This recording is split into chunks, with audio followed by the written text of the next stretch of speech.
Now the gentleman gonna do for you a song, a really good fun song. This mele entitled Ku'u Tita. In my early years, when we first moved to this island of Oahu, we used to entertain at a place called the Hawaiian Regent on Ohua Street over there in Waikiki. And at that time, I was with my cousin, Akoni and Kehau, and we were called Akoni and the Palapalai Patch at that time. And when we came here, you know, we never bring upright bass and stuff, so we had to use or borrow instruments, and we used to use Sam Bernard's bass. And so the upright bass, if you guys ever, I know there's a few people in here, I remember your face from the Regent. And Sam Bernard was a very dear friend, amazing singer, choreographer. And this next mele, Ku'u Tita, was a song that was composed by him.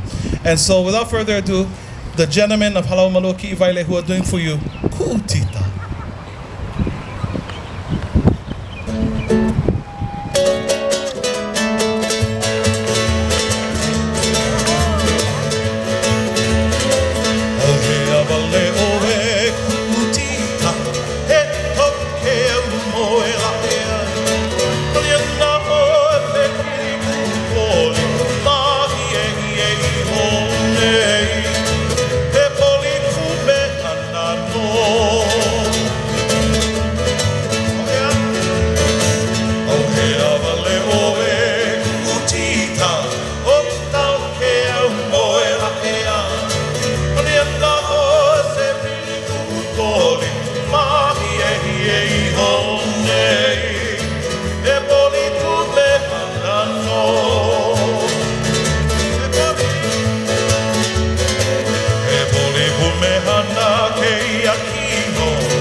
Thanks, boys. Nice shirt you guys get over there.